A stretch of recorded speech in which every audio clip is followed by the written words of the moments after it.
Pero, y a ver un momento para verificar si ya comenzó la transmisión. Ujú.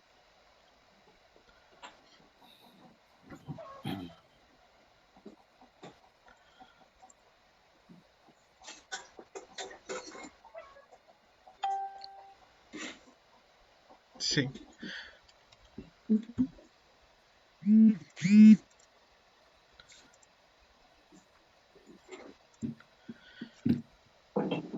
Bien, buenos días a todas las personas que nos acompañan ahora en Facebook.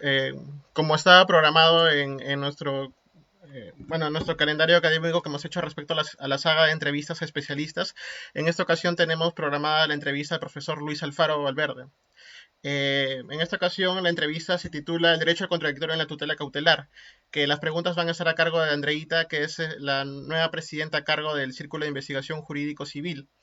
Esas preguntas, como saben, la idea de esa saga de entrevistas es eh, colocar al entrevistado a responder preguntas muy interesantes respecto a un tema, ¿no?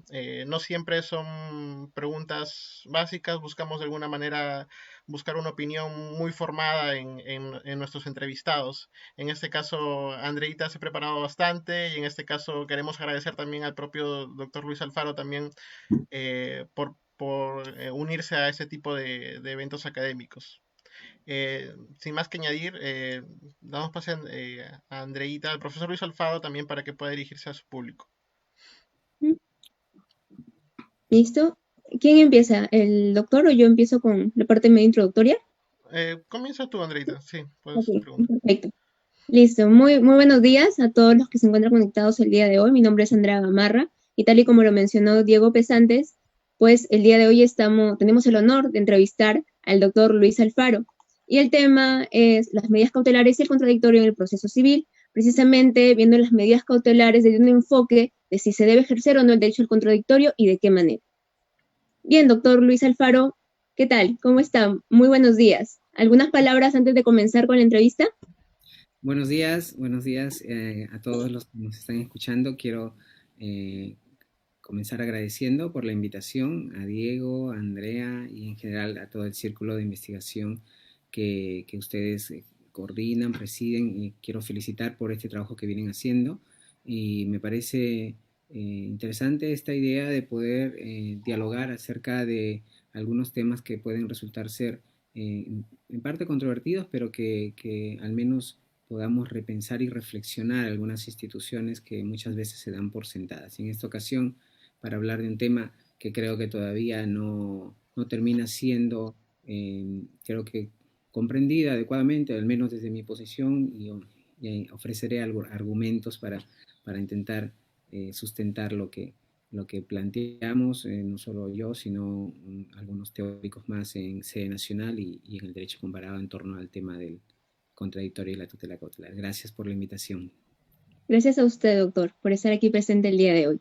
Pues bien, comenzamos entonces con la primera pregunta. Quizás para adentrarnos un poco al tema en específico, comenzaremos con una pregunta en general, como por ejemplo, ¿qué concepción tiene usted respecto a la tutela cautelar? Bueno, en el tema de la tutela cautelar, desde el punto de vista teórico, se encuentra en el contexto de las diferentes formas de tutela jurisdiccional que el Estado brinda al ciudadano. Y a saber, pues bien puede clasificarse en una tutela de carácter, al menos en el contexto civil o no penales, por llamarlo así, una tutela declarativa, una tutela en virtud del cual lo que se pretende del Estado es una prestación en la que se declare el derecho o se constituya o se modifique o extinga, en fin, dependiendo del tipo de la pretensión en particular. Pero en buena cuenta que se tome una decisión o que se decida. Los justiciables ingresan al proceso, si se quiere, un estado de incertidumbre y el Estado, a través del juez, proporciona una prestación jurisdiccional o resuelve la controversia. Luego está la tutela ejecutiva, en la que, a diferencia del caso anterior, el Estado ya inmediatamente después de una demanda ejecutiva, pues lo que continúa abre un pequeño espacio para la cognición, pero en rigor es ejecución propiamente, todo el proceso es ejecución. Entonces, a partir de un derecho cierto, en un título ejecutivo que puede ser de naturaleza judicial o extrajudicial.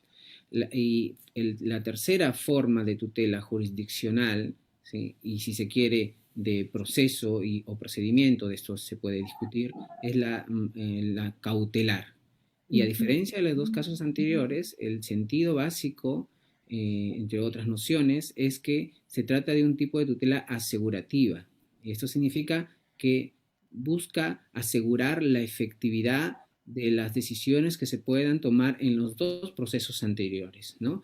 Esto enlaza también con características de instrumentalidad, en fin, pero el sentido básico o elemental de la tutela cautelar, ¿sí?, es ser una tutela asegurativa. Asegura, protege la eventual efectividad de una decisión favorable en el procesos declarativos o incluso en el proceso ejecutivos o de ejecución, o proceso único de ejecución, como llama el legislador.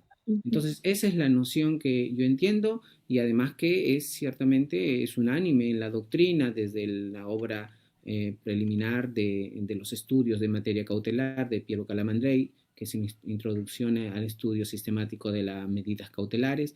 En general, es la que marca la pauta acerca del concepto o la noción de las tutelas cautelares. Sin perjuicio, a la par se han planteado algunos tipos de tutelas diferenciadas, como la tutela anticipada, que tiene una comprensión o un análisis similar, pero creo que permite, a diferencia de la cautelar, la anticipada sobre todo permite anticipar, es una tutela más bien satisfactiva anticipada, ¿no?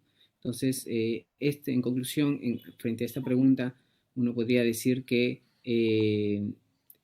no se puede desconocer el sentido de tutela jurisdiccional que encuentra en la tutela, que existe en la tutela cautelar. No es un incidente común a nivel procesal, es un instrumento de tutela jurisdiccional y por tanto las reglas de juego o el diseño procesal o procedimental, si se quiere, que se desarrolla a partir de ahí, debe también ser respetuoso de las garantías básicas, como pasa tanto en la tutela declarativa y en la tutela ejecutiva. ¿Sí? Eso podría decir preliminarmente, luego sigo Perfecto. Sí. Muy bien, doctor.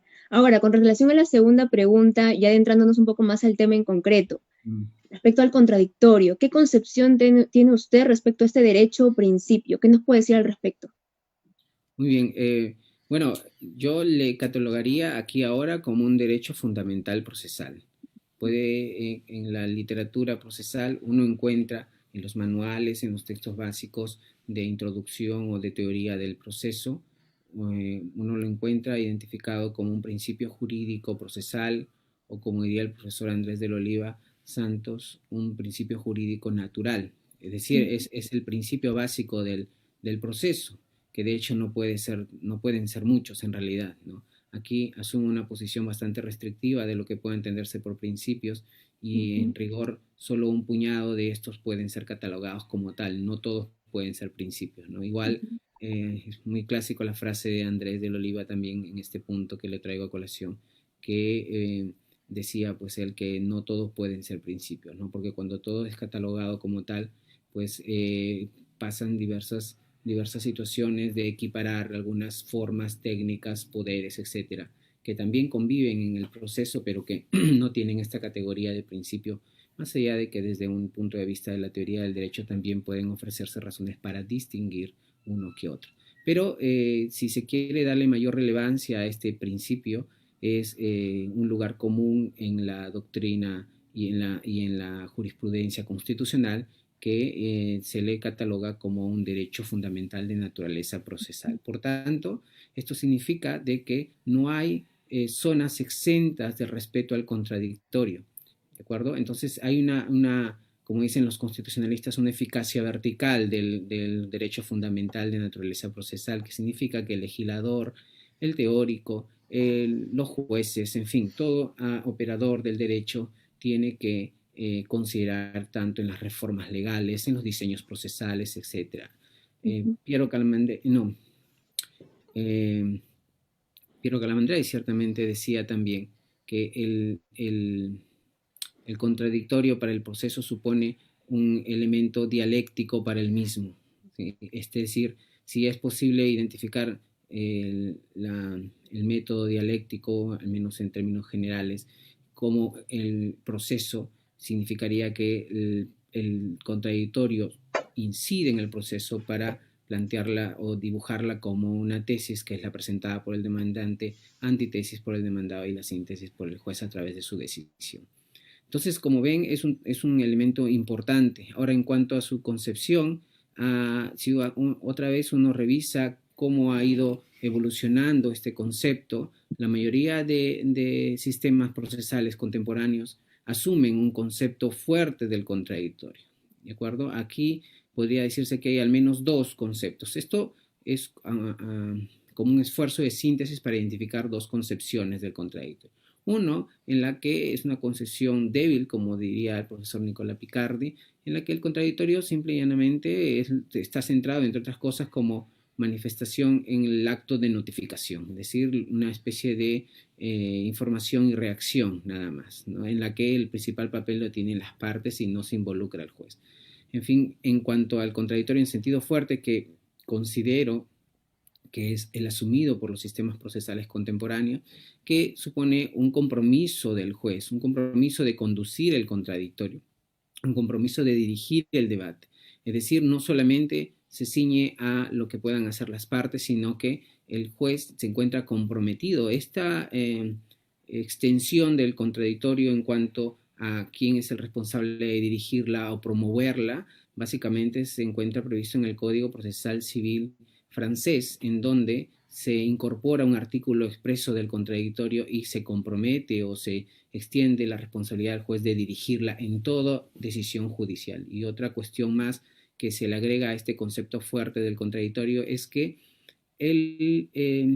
toda decisión debe ser el resultado de la participación activa y previa de las partes. Aquí hay una concepción de contradictorio previo, que es el que calza dentro de esta concepción fuerte. Esto supone que en todas las fases del proceso, en toda forma de tutela jurisdiccional, el juez debe decidir escuchando previamente a las partes, ¿sí? Esta es la concepción que yo asumo, que me parece más coherente con un modelo de Estado constitucional y con un proceso respetuoso de las garantías procesales, que creo que está bastante aceptada por la doctrina procesal, ver al proceso como dice el profesor Alvarado Belloso, muchas veces como un sistema de garantías, ¿no? Pero, en fin, hay diversas apreciaciones al respecto. Creo que nadie discutiría que un proceso en estricto debe ser respetuoso y sensible a las garantías procesales de las partes. Y el contradictorio juega un papel importante en las tomas de decisiones. Incluso, para cerrar este concepto de contradictorio fuerte, que por cierto es el asumido en el proyecto de reforma del Código Procesal Civil, en donde reconoce un artículo expreso para esto, incluso decía, y terminó esta respuesta que le estoy alargando mucho, se extiende también a los poderes ex oficio, ¿no? Y esto es importante, esto está claramente aceptado, sobre todo en la doctrina italiana, en donde las decisiones sorpresa o las decisiones de terza vía no son compatibles con un Estado constitucional. Todas las decisiones, esto es como una especie de examen sorpresa en las universidades. No puede aceptarse un Estado constitucional, un Estado que aspira a ser democrático, que se tome decisiones de manera sorpresiva sin el escuchar o dialogar previamente con las partes. Entonces, hay una incidencia muy fuerte en estos poderes ex oficio que terminan siendo finalmente únicamente una iniciativa del juez, más no una decisión y luego pues a poner a conocimiento. Perfecto. Muy amable, doctor. Ahora, usted nos habló acerca del contradictorio fuerte, que es una de las concepciones pues más aceptadas, ¿verdad? Ahora, actualmente en el Código Civil, Código Procesal Civil, el artículo 637 precisamente, regula el tema de la oposición, que puede formar oposición a aquel que se encuentra afectado con una medida cautelar, evidentemente luego de que ésta ya se hizo efectiva. Ahora, ¿considera usted que existe una real vulneración al contradictorio al aplicar esta oposición? Porque consideran algunos juristas, pues, que en realidad no se estaría afectando este derecho al contradictorio porque esta oposición implica un contradictorio diferido y por ende no hay una real vulneración. Pero ¿qué opina usted? ¿Verdaderamente se está vulnerando este derecho al contradictorio con la oposición? Ok, sí, si uno revisa la literatura procesal nacional de los años 90 sobre todo, y hay más de un autor, pero cuando salió sobre todo publicado el Código Procesal Civil, las posiciones dominantes de la doctrina nacional era en favor de la reserva, del secreto, ¿no? Y uno de los argumentos que también se añadía era que no hay vulneración del contradictorio porque ésta simplemente se difiere, ¿no? Y como recordarán, en la versión original del CPC, en nuestro sistema procesal, el demandado o el afectado con la medida únicamente podría participar para poder apelar nada más. Esto se reformó y se incorporó la oposición, y que es una forma, una manifestación, en cierto modo, del contradictorio en sentido diferido, ¿no? Entonces yo me preguntaba si es que ya estaba presente a partir de la apelación, que en rigor no se puede confundir el contradictorio con el derecho a la impugnación, porque alguien que ingresa al proceso tiene, busca la revisión o el reexamen, ¿no?, de una decisión, que es el contexto de la impugnación. Pero el contradictorio tiene otro propósito. Entonces, según mi parecer, quizás podría considerarse como una especie de contradictorio diferido la incorporación de la oposición, pero como creo que sería necesario hacer una revisión comparada de cómo funciona la oposición en el derecho comparado. Y la oposición en el contexto cautelar funciona precisamente en aquellos casos en la que excepcionalmente se restringe el contradictorio, es decir, se establece un procedimiento cautelar sin escuchar a la parte.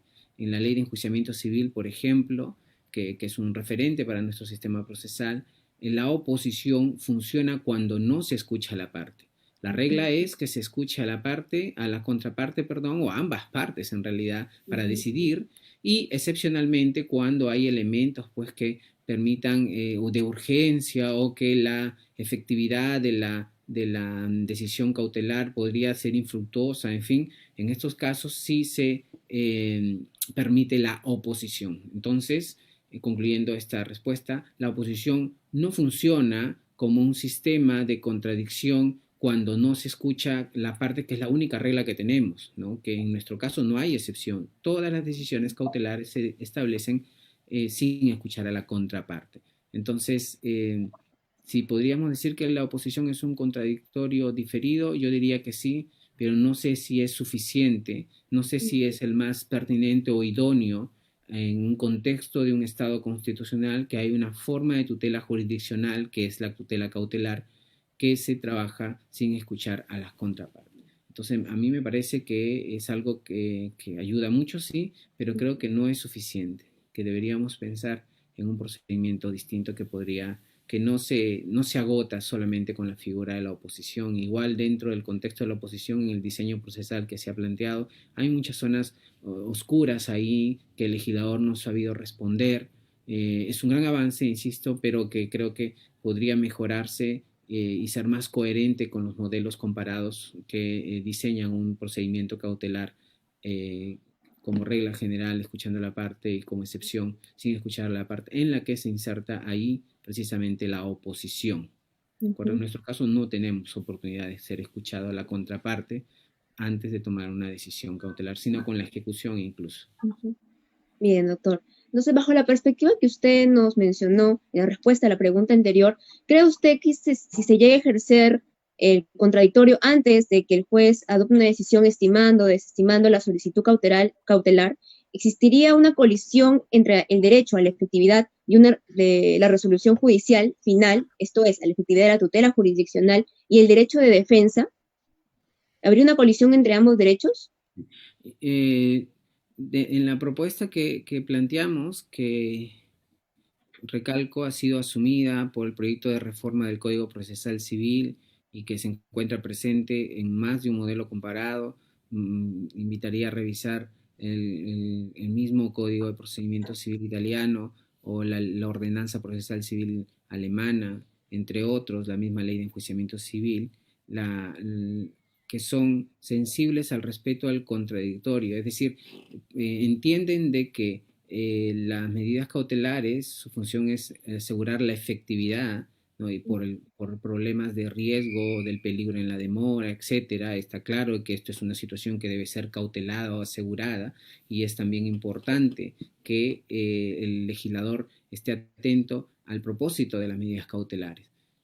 Sin embargo, me parecería que una propuesta que pueda armonizar o equilibrar tanto esa finalidad de las medidas cautelares como el respeto al contradictorio podría ser aquella que claramente en el derecho comparado se plantea, ¿no? Regla, contradictorio previo, excepción, contradictorio diferido. Ese podría ser un modelo que intente equilibrar sin sacrificar el contradictorio. ¿Okay? Ahora, en doctrina también hay quienes han sostenido, pues, por ejemplo, la profesora Ariano, alguna vez conversando sobre este tema, planteaba de que un proceso sin contradictorio previo, o sea, un contradictorio que no sea previo no lo es, ¿no? O sea, no es simplemente el contradictorio, la esencia del contradictorio es que sea un mecanismo democratizador del proceso y, si se quiere, democratizador del ejercicio de los poderes del juez en el proceso. Entonces, me parece fundamental que el legislador comience a pensar en fórmulas más equilibradas, sobre todo que considerar que el proceso no se puede decidir, o mejor, las decisiones judiciales no se pueden tomar escuchando a una sola parte. Esto no pasa en ningún tipo de proceso que tenemos. Por eso comenzaba esta entrevista haciendo énfasis en considerar que la tutela cautelar es una forma de tutela jurisdiccional. Y si esto es así, esta debe ser adecuada, pertinente y efectiva, ciertamente, sobre todo en el tema de la efectividad. Entonces, si esto es así, no puede ser ajena al contradictorio. No tenemos otra forma de tutela jurisdiccional, la única que se mantiene aún en reserva y secreto, como decía la literatura procesal nacional, sobre todo los años 90, y no sé si uno quizás todavía encuentre textos en donde se intente justificar o salvar este secretismo o esta reserva que, desde mi modesto punto de vista, sigue siendo injustificada. Perfecto. Y bajo ese criterio que usted mantiene, pues, ¿considera que se lograría en verdad la eficacia de las medidas cautelares al aplicar el contradictorio previo?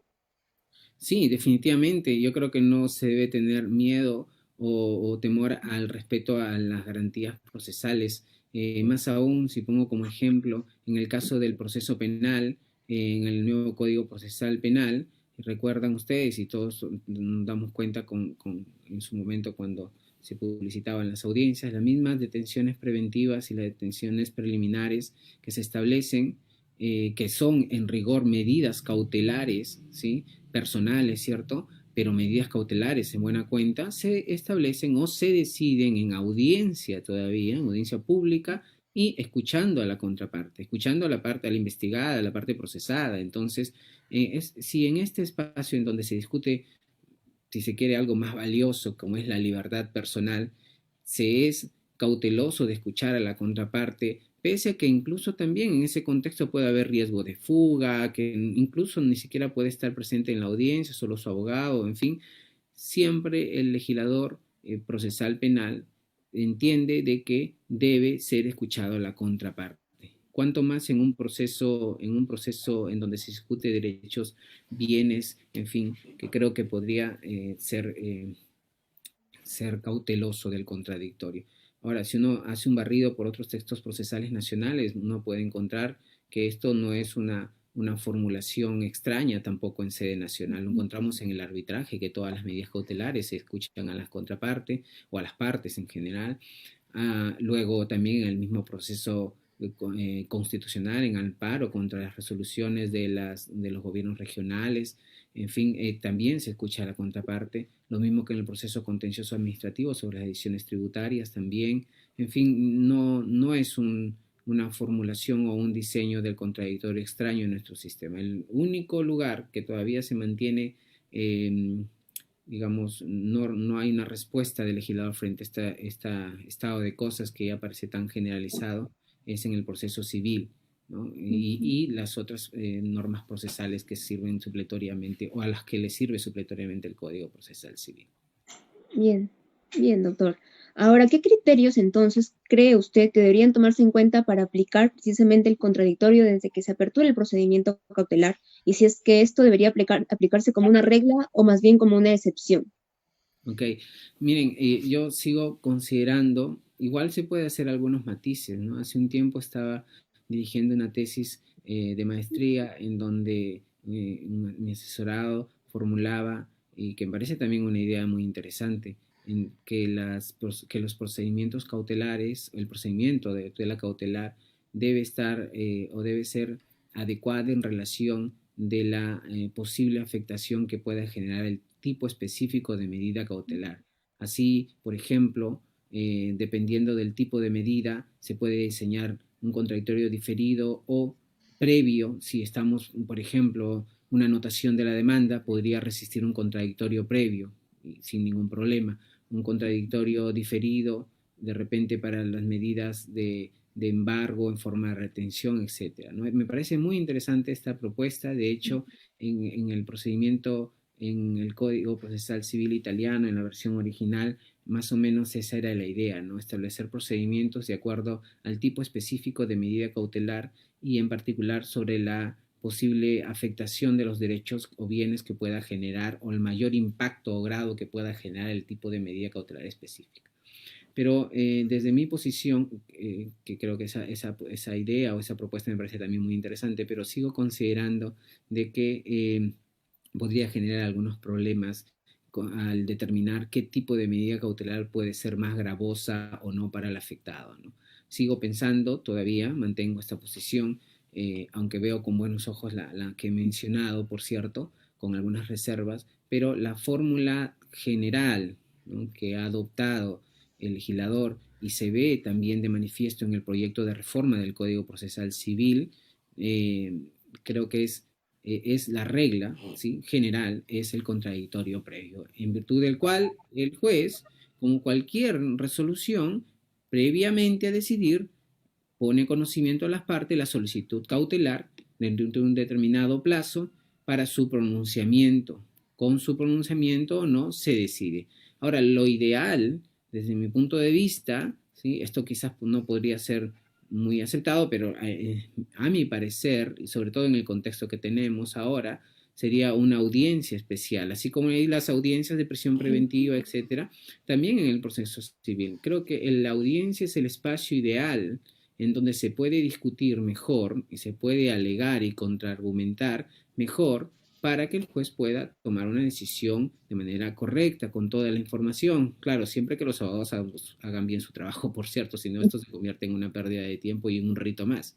Entonces, esa es la regla. Y la excepción es si escuchando, o perdón, sin escuchar a la contraparte. Y aquí, pues, los criterios de urgencia, los criterios de que no sea infructuosa la eficacia de la medida cautelar, creo que quedan a cargo del solicitante. Si el solicitante de la medida considera que debe ser sin escuchar a la contraparte, muy bien, pero además de los requisitos que todos conocemos para obtener una medida cautelar, peligro en la demora, verosimilitud, creo que debe añadirse criterios o elementos debidamente acreditados, por cierto, de urgencia y de también tratar de demostrar al juez que pueda ponerse en peligro la eficacia de la medida cautelar.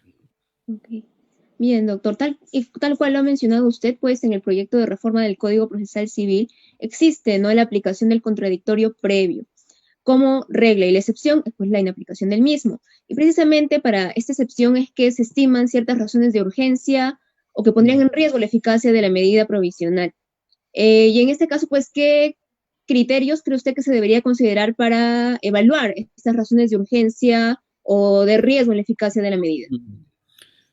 Yo diría que por sí son ya reglas generales, o si se quiere reglas indeterminadas, en las que el juzgador, el juez, tiene que dotarle de contenido de acuerdo a las circunstancias de cada medida cautelar. Se me ocurre, por ejemplo, que si el solicitante propone o pide al juez que se haga un procedimiento sin escuchar a la contraparte, una audita et altera par, entonces tendrá que acreditar que, por ejemplo, el demandado se trata de una persona que está, sí, solo por ejemplo, esto puede variar, pero se me ocurre, está en central de riesgo o Infocor, ¿no? O que, por ejemplo, también tenga una serie de antecedentes de procesos judiciales con las mismas características.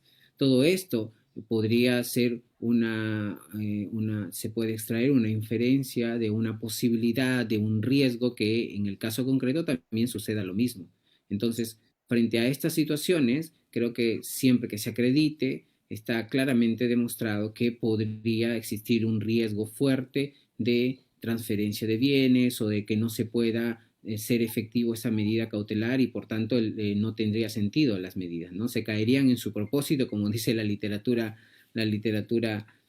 procesal nacional. Pero esta es la excepción, ¿no? Esta es la excepción. Insisto, el derecho fundamental al contradictorio es tan importante, tan relevante para toda forma de tutela jurisdiccional en sus diseños procesales, en cuanto al proceso como instrumento o medio que tiene el Estado para proporcionar tutela jurisdiccional, que debe haber el justiciable, el demandante, en este instrumento en particular, debe ofrecer razones y pruebas suficientes para que hagan que el contradictorio pueda ceder o pueda diferirse, pero no eliminarse.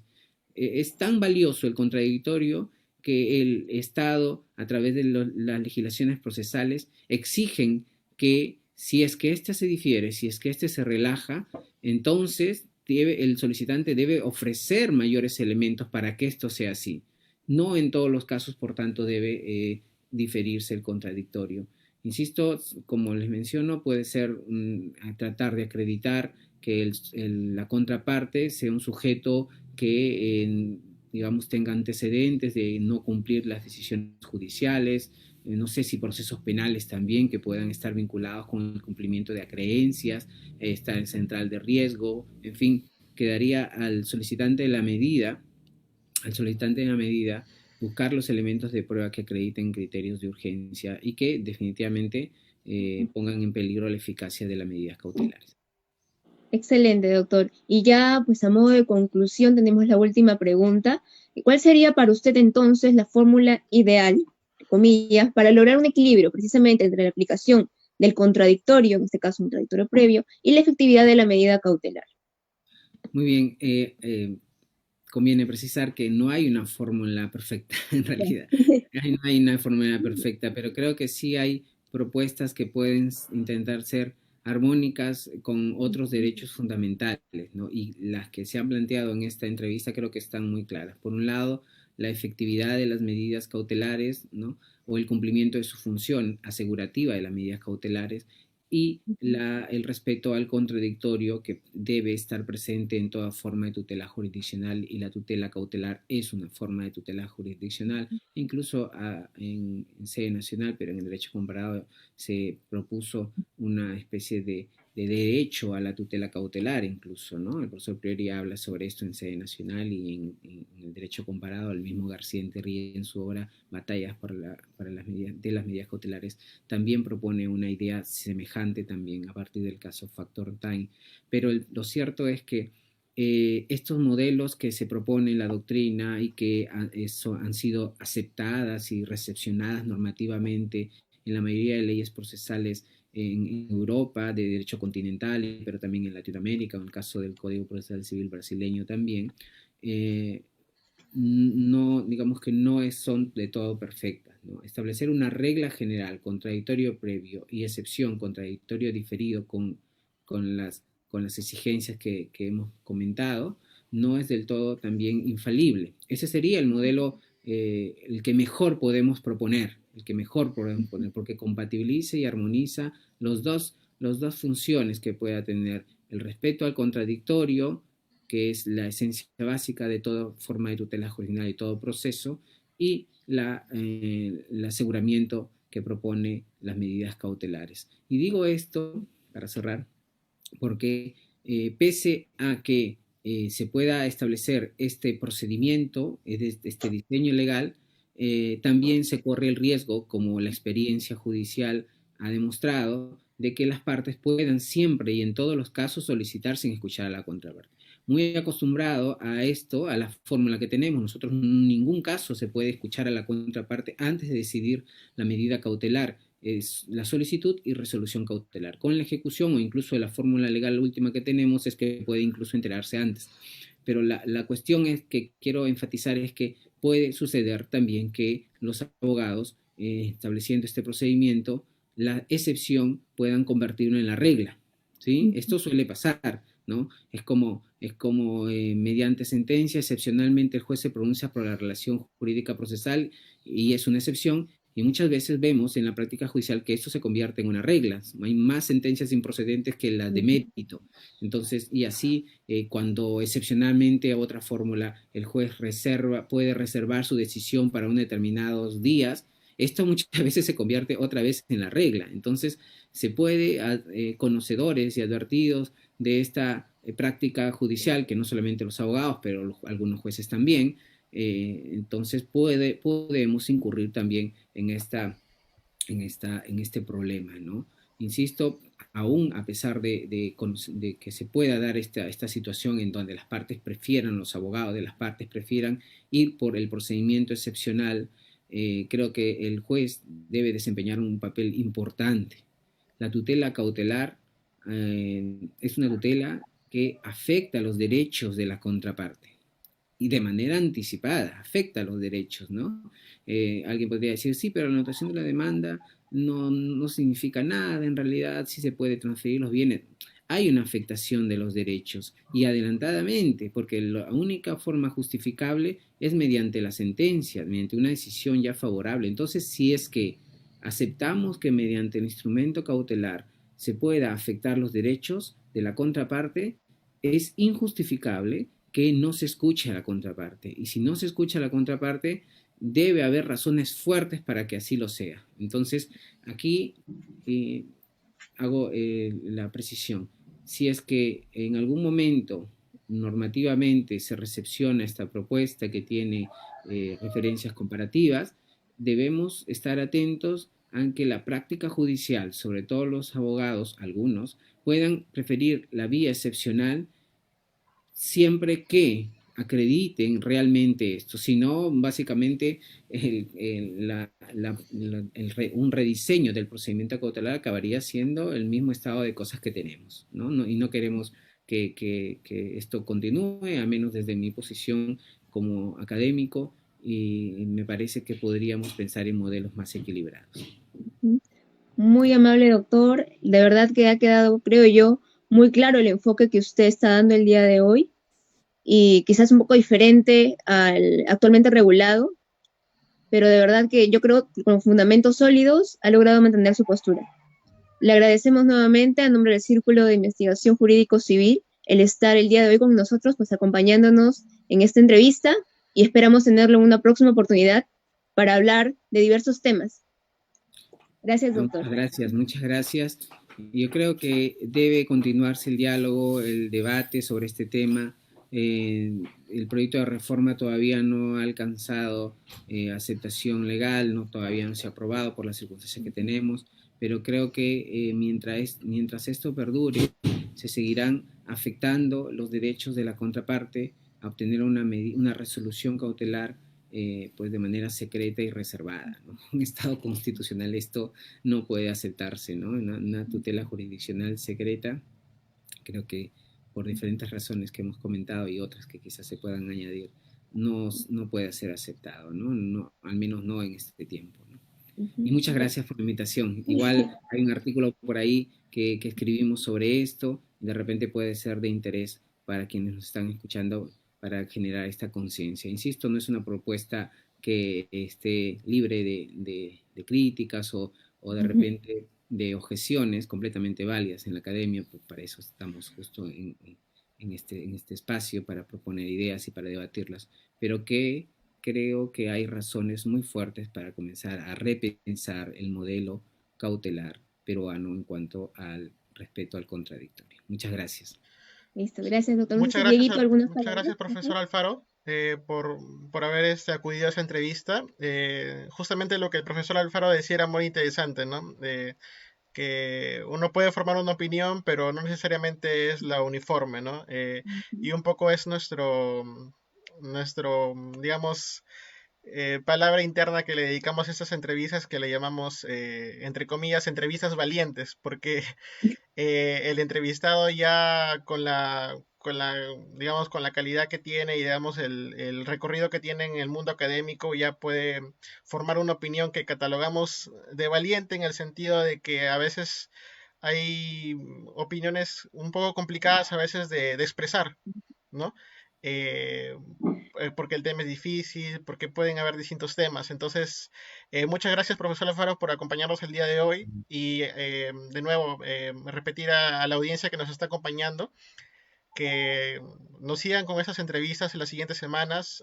Como le digo, seguimos con esta idea, ¿no? de entrevistas valientes, que los profesionales del derecho puedan emitir su opinión sobre temas, ya sea que vayan con la coyuntura actual o que sean un poco polémicos, sean temas un poco difíciles sobre los cuales emitir una opinión. Y bueno, por distintos motivos, porque como ustedes saben, ya hasta los videos de Facebook, cualquier cosa que se publica en la red es citable, ¿no? Se puede citar, entonces agradecemos al profesor Alfaro por su gran valentía de acompañarnos el día de hoy y los invitamos a nuestras siguientes transmisiones. Gracias, profesor Alfaro. Gracias, Andreita.